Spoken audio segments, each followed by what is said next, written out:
Hola, ¿qué tal? Nuevamente contigo, tu hermana y colaboradora en Cristo, Marisela Rodríguez.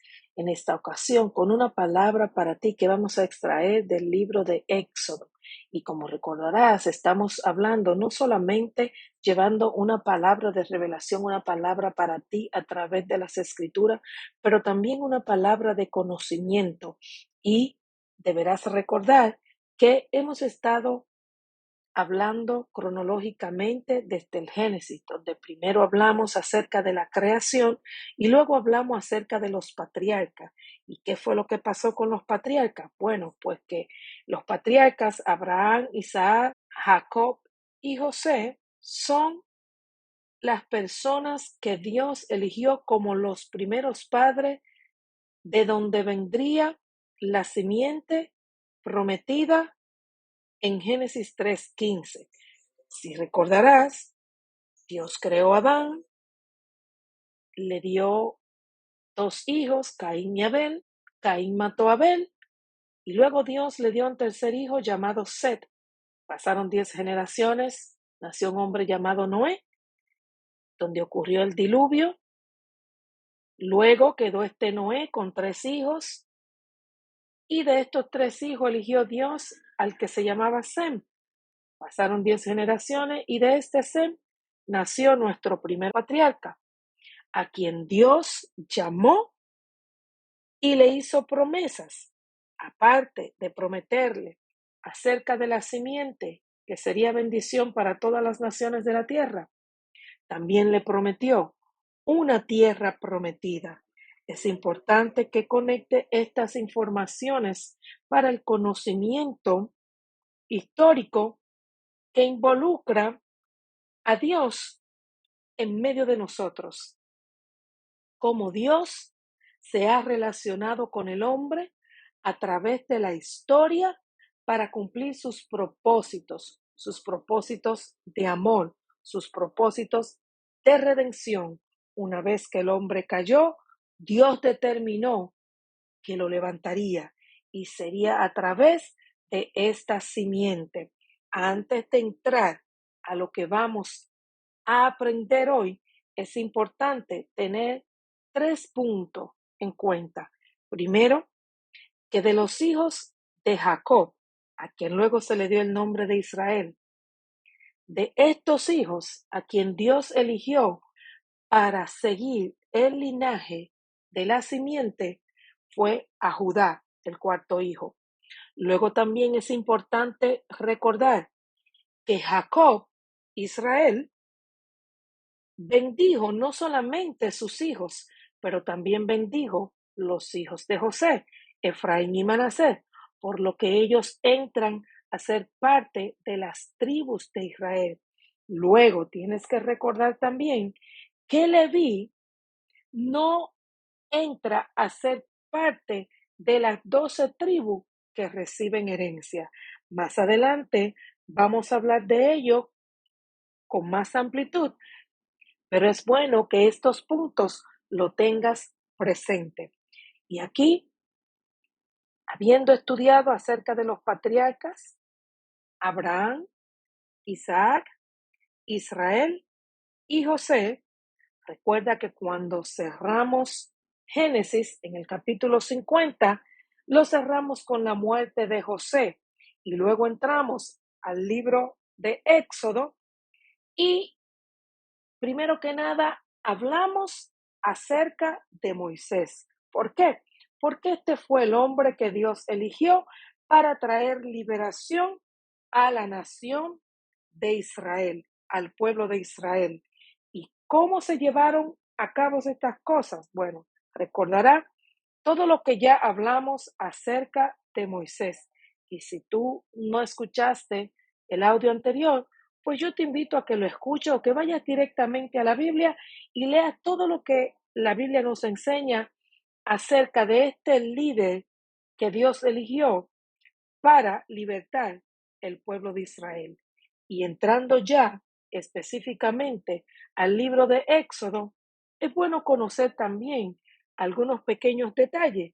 Y es que Éxodo no fue el nombre original que se le dio a la trayectoria de la historia en esta etapa, sino que fue Shemot, porque tienes que recordar que el Antiguo Testamento fue escrito en hebreo por hebreos. Y este nombre lo que significa es específicamente nombres. ¿Por qué? Porque comienza asimismo, si tú vas y lees el primer capítulo, el primer versículo, comienza hablando de los nombres de los hijos de Jacob. Pero cuando fue traducido al griego, donde sacaron la Septuaginta, le pusieron el nombre de Éxodo, que significa salida. Ellos decidieron ponerle este nombre porque ciertamente hablaba de la salida del pueblo de Israel de Egipto, de la salida del pueblo de Israel del cautiverio. Y yo quiero que tengas todas estas cosas en mente porque la palabra que Dios tiene para ti tiene que ver específicamente con el cautiverio, con la redención y con la consagración. Ya vamos a ver más adelante cómo toda esta historia era una sombra de lo que habría de ser cuando finalmente se manifestó el Redentor, el Salvador en carne. Así es que quiero que te familiarices con esto. Sabemos que primero son los nombres de los hijos por sus familias de Jacob, ¿verdad que sí? Israel. Luego habla de la aflicción que estaba viviendo ya el pueblo de Israel después que vino un faraón que no conocía a José. Luego nace Moisés, y ya conocimos su vida hasta que recibe el llamamiento de Dios. Y sabes que una vez que recibe el llamamiento, Dios le da instrucciones, le da autoridad, le da poder y lo envía de regreso a Egipto. Allí se une con su hermano Aarón y su hermana María y todo el pueblo de Israel, los ancianos, y entonces se presentan donde Faraón. Aquí es donde Dios lo comisiona para hacer lo que fueron llamados a hacer, para la misión a la cual Dios los llamó. Y sabes qué, en esta historia, Faraón endurece su corazón, porque cuando Dios hace algo, a mí me gusta siempre aclarar algunas cosas. Si bien Dios quería liberar al pueblo de Israel del cautiverio en Egipto, también era el tiempo ya de juzgar la idolatría de esta nación. O sea, Dios no solamente iba a cumplir con una promesa y con una trayectoria en la historia ya dada a conocer que pasaría, pero también iba a juzgar este pueblo. Es importante tomar esto en cuenta porque no es que Dios hace las cosas arbitrariamente o como que Dios toma partido de alguien más que... No es como si Dios fuera parcial, no. Todo lo que Dios hace tiene una causa justa tanto para un lado como para el otro, ya sea los que celebran victoria o ya sea los que sufren el juicio. Ambas cosas están dentro de la soberanía, del control de Dios y ambas son justas en el momento que estén pasando. Es importante que no pierdas esto de vista porque Dios sigue siendo el Dios bueno y justo, el Dios amoroso y misericordioso que Él es. Y es bueno que así mismo lo tengamos en cuenta. Y siguiendo con esta historia, si recordarás entonces, mientras Faraón endurecía su corazón, vinieron las plagas. Y sabemos que vinieron 10 plagas. La plaga de sangre, la plaga de rana, luego la de piojo, la cuarta de mosca, la del ganado, donde muere el ganado, la plaga de úlcera, la plaga de granizo, la plaga de langosta, que no son las langostas de mar como la conocemos ahora, luego las tinieblas, y antes de que se manifieste la 10ª plaga, esto se anuncia. Y aquí hay un intermedio que yo quiero hablar un poco de él para que tú entiendas la palabra que Dios tiene para ti. Amén. Y es en el capítulo 12, habla específicamente de la Pascua. Fíjate que antes anuncia la muerte de los primogénitos. Luego vienen las instrucciones que Dios le da para celebrar la primer Pascua. Es de aquí donde viene todo lo otro que ustedes que celebran, incluyendo la Semana Santa, viene de este principio, la primera Pascua que fue celebrada a Jehová por estatuto de él mismo. Dios le llamó a la Pascua una fiesta solemne para él. ¿Y cómo transcurrió esta Pascua, esta primera Pascua? Luego tú podrás ver cantidades de veces que se celebró la Pascua año por año junto a otras fiestas solemnes que veremos más adelante.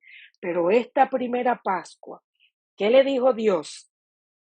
Dios le dijo, este mes de Abib, que quiere decir primavera, será el primer mes del año para ustedes. Y el 10 de este mes, ustedes tomarán un cordero, ustedes lo guardarán por 4 días, y luego el 14 ustedes lo van a cocinar asado. Ahora, ¿qué es lo que yo quiero que usted tome en cuenta aquí? Yo quiero que usted tome en cuenta que Dios le dice a ellos las cosas que van a transcurrir desde la tarde del día 14 a la tarde del próximo día. Dios le dice, cuando ustedes inmolen el cordero, cojan la sangre los ancianos y pásenla por los quicios de la puerta. Porque cuando venga la muerte para los primogénitos y vea la sangre, sabrá que tiene que pasar de largo. Donde quiera que vea la sangre, tiene que pasar de largo. No habrá muerte donde esté la sangre del cordero, marcando que esa casa le pertenece a Jehová. Escucha bien lo que te estoy diciendo. Quiero que te haga sentido todo esto. Luego van por familia. Los que se unan en los hogares no saldrán de los hogares, sino que cada hogar se comerá el cordero y no puede dejar nada para el otro día. Tiene que, todo lo que no se coma, quemarlo. No puede dejar nada. Unas instrucciones específicas que dio Jehová. Luego le dice, quédense con su ropa y con su calzado, porque cuando llegue la hora que yo le diga salgan, entonces ustedes salen. Y luego de esto celebrarán 7 días de panes sin levadura. No pueden tener levadura por ningún lado. Y durante 7 días estarán comiendo panes sin levadura. Y yo quiero que usted tome en cuenta esto porque en el primer siglo, en la semana que Jesús murió, esta era la fiesta que se estaba celebrando. Asimismo, como Dios liberó del cautiverio a este pueblo de Egipto, en aquel entonces, esa era la sombra de lo que habría de ser cuando viniera la simiente que es Cristo y se convirtiera en el cordero para ser inmolado por los pecados del mundo entero. Aquí era para salvación de un pueblo, el pueblo de Israel. Pero una vez venido Jesús y ser el cordero, el cual derramó su sangre, la sangre que sellaría a todos aquellos que los recibamos, entonces no solamente fue para un pueblo, sino que fue para el mundo entero. Quiero que anote esto. Una vez que los israelitas celebran la Pascua y viene la 10ª plaga y mueren todos los primogénitos de los hijos de Egipto, entonces es cuando Faraón cede. Están todos los ojos. Yo quiero que usted entienda que estaban todas las casas de Egipto en clamor y lamento porque habían muerto los primogénitos de sus hogares.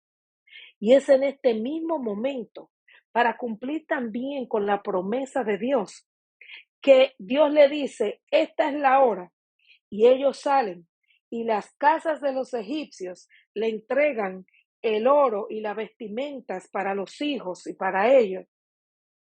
Y es aquí donde ellos salen con gran riqueza. Los egipcios estaban en tanto dolor que ellos le dijeron, tengan y váyanse. Y ellos, cuando cogieron todo el oro que los egipcios le entregaron, entonces fueron y se reunieron en Ramesés. Y usted dirá, ¿y cómo tú sabes que se reunieron en Ramesés?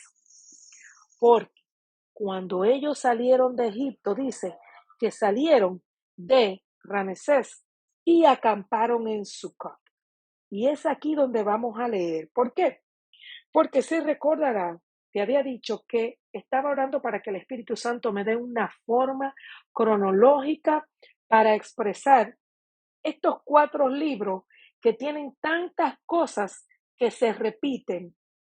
Y para saber en tiempo cuándo pasaron, pues la mejor forma que el Espíritu Santo me dio fue tomando en cuenta cronológicamente las veces que ellos acamparon. Ellos salieron de Ramesés y acamparon en Sucot. Pero esto pasó durante 40 años, porque el pueblo de Israel tuvo 40 años en el desierto. Vamos a ver más adelante, porque vamos a ir mirando de dónde partían a dónde acampaban.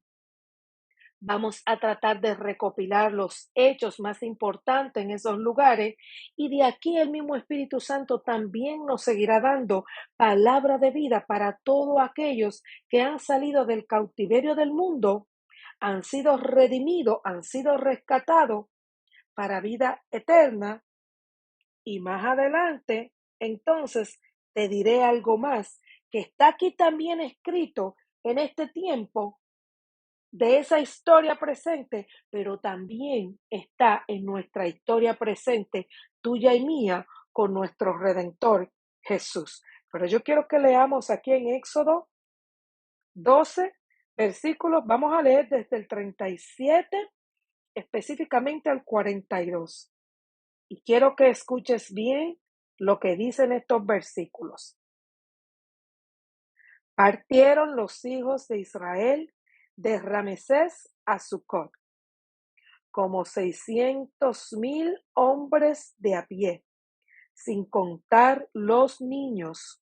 También subió con ellos gran multitud de toda clase de gentes y ovejas y muchísimo ganado, y cocieron tortas sin levadura de la masa que habían sacado de Egipto, pues no había leudado, porque al echarlos fuera los egipcios, no habían tenido tiempo ni para prepararse comida. El tiempo que los hijos de Israel habitaron en Egipto fue 430 años, y pasados los 430 años, en el mismo día, todas las huestes de Jehová salieron de la tierra de Egipto. Es noche de guardar para Jehová por haberlos sacado en ella de la tierra de Egipto. Esa noche deben guardarla para Jehová todos los hijos de Israel en sus generaciones.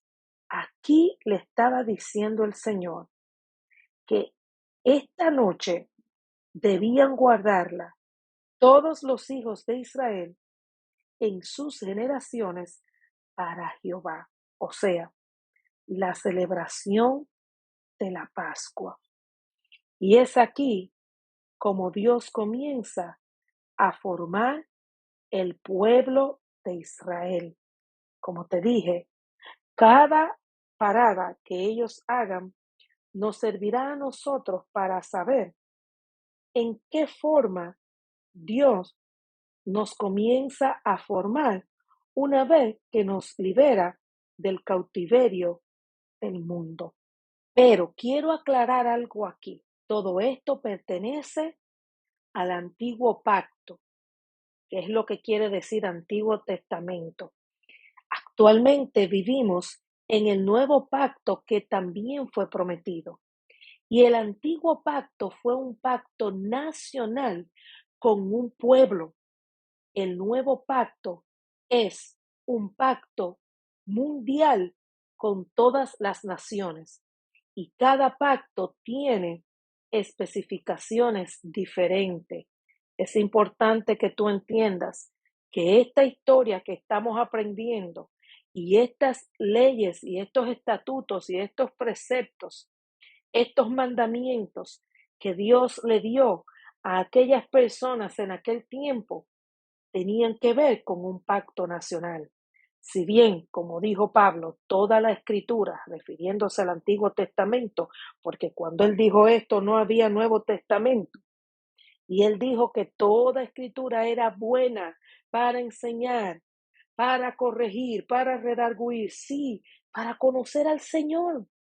Es buena, pero todo lo que aprenda tiene que ser entendiendo que no vives bajo el antiguo pacto.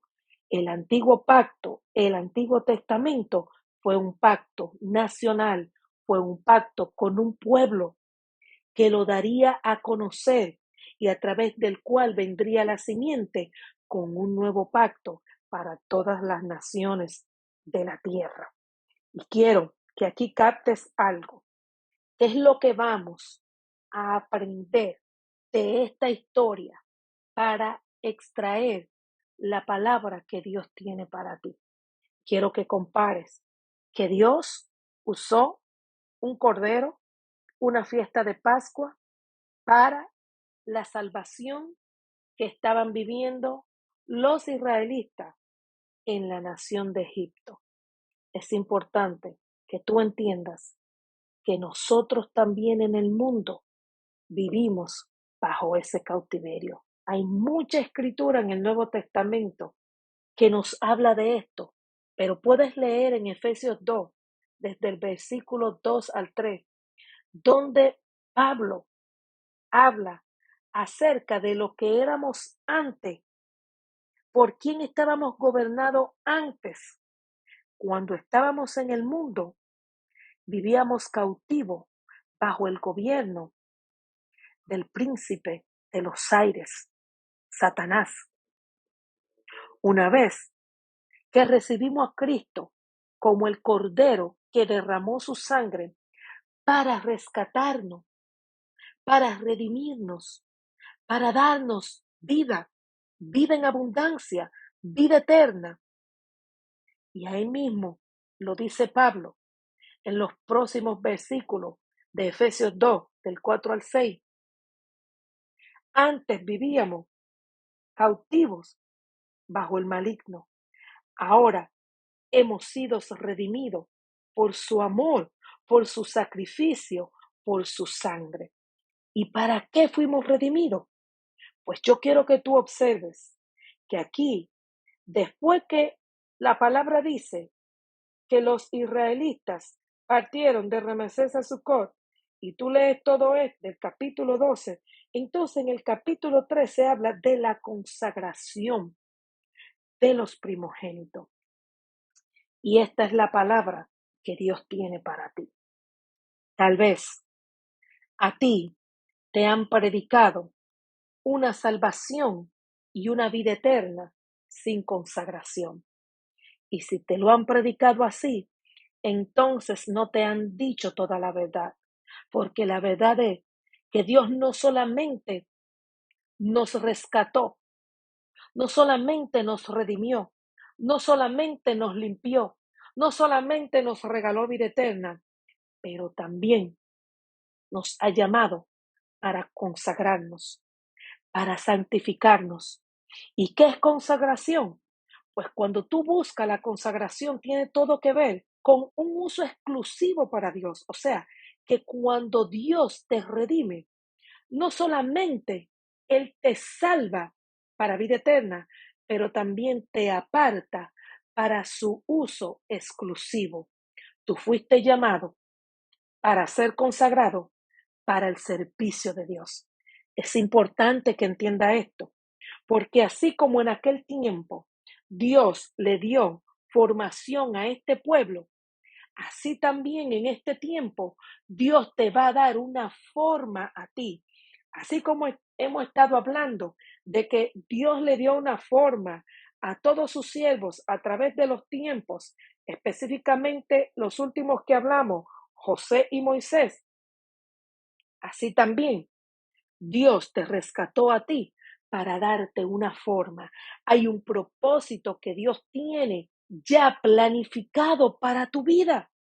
Dios, cuando te llamó, ya te había conocido antes y te apartó con un propósito especial, con un propósito único, donde Él te irá transformando a su imagen nuevamente, que es la transformación total, la restauración total, que será completa. El que comenzó en ti esa buena obra, la va a completar el día que Jesús venga a buscar a estos que se consagraron para Él.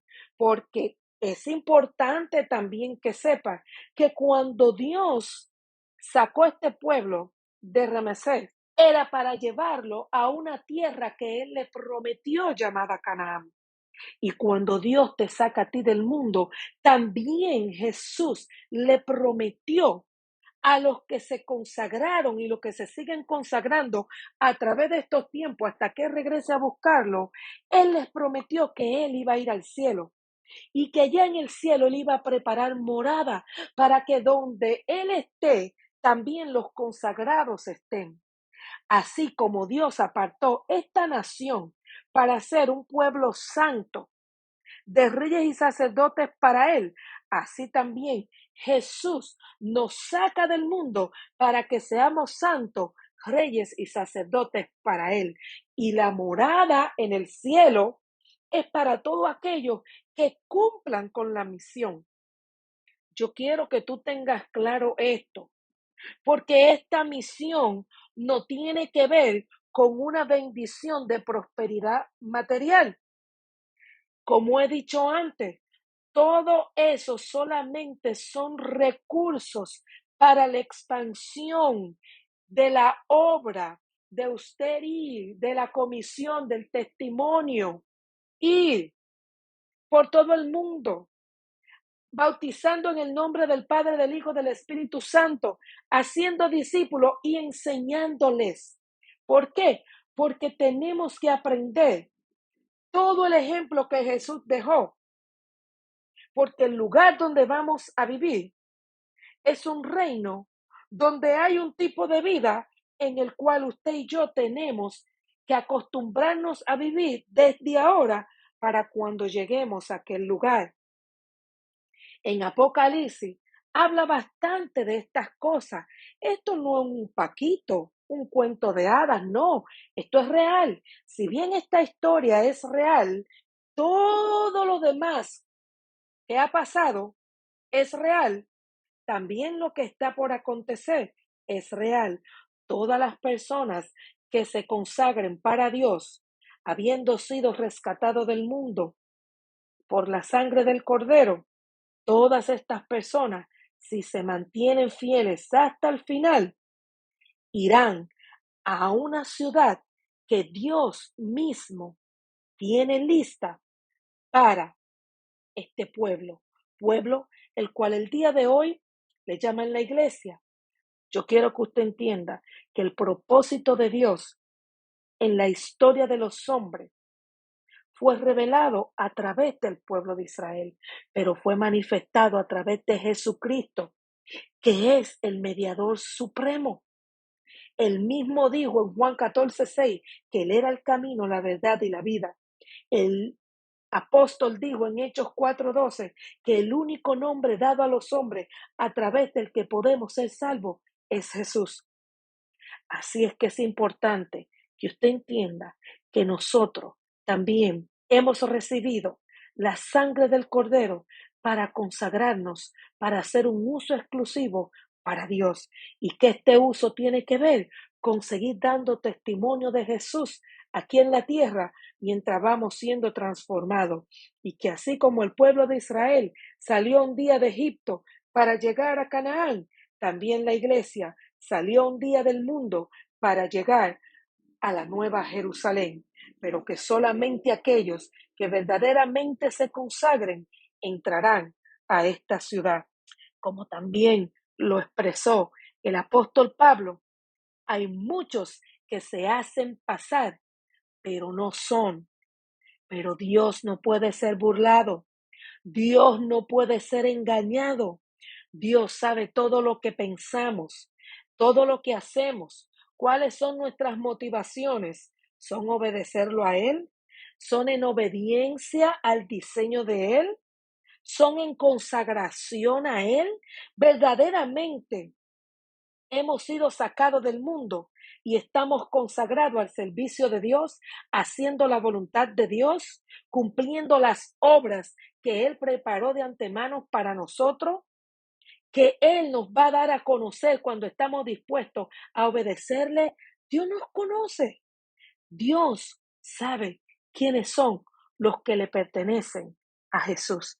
Así es que yo le invito a usted en este día a que usted mire bien si verdaderamente, una vez que usted fue sacado del mundo, usted se santificó, usted se consagró, usted se hizo un uso exclusivo para Dios.